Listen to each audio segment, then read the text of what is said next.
My great fellow Americans, earlier today, on the eve of the Thanksgiving holiday, two members of the National Guard serving in Washington, D.C., were shot at point-blank range in a monstrous ambush-style attack just steps away from the White House. They had been deputized as part of the most successful public safety and national security mission in the history of our nation's capital, the D.C. Safe and Beautiful Task Force, which has achieved an unprecedented reduction in violent crime and crimes of all type. This heinous assault was an act of evil, an act of hatred, and an act of terror. It was a crime against our entire nation. It was a crime against humanity. The hearts of all Americans tonight are with those two members of the West Virginia National Guard and their families. The love of our entire country is pouring out for them, and we are lifting them up in our prayers. As we are filled with anguish and grief for those who were shot, we're also filled with righteous anger and ferocious resolve.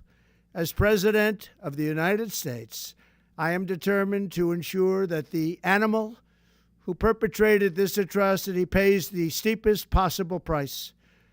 I can report tonight that, based on the best available information, the Department of Homeland Security is confident that the suspect in custody is a foreigner who entered our country from Afghanistan, a hellhole on earth. He was flown in by the Biden administration in September 2021 on those infamous flights that everybody was talking about.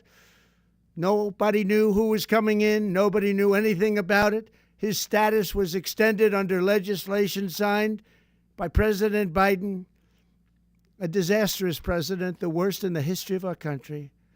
This attack underscores the single greatest national security threat facing our nation. The last administration let in 20 million unknown and unvetted foreigners from all over the world, from places that you don't want to even know about. No country can tolerate such a risk to our very survival.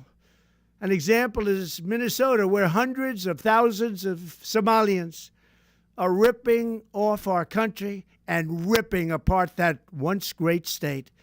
Billions of dollars are lost, and gangs of Somalians come from a country that doesn't even have a government, no laws, no water, no military, no nothing. As their representatives in our country preach to us about our Constitution and how our country is no good. We're not going to put up with these kind of assaults on law and order by people who shouldn't even be in our country. We must now re-examine every single alien who has entered our country from Afghanistan under Biden, and we must take all necessary measures to ensure the removal of any alien from any country who does not belong here or add benefit to our country. If they can't love our country, we don't want them. America will never bend and never yield in the face of terror.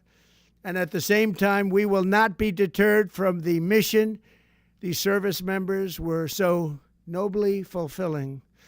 That is why tonight I can announce that I have directed the Department of War to mobilize an additional 500 troops to help protect our capital city.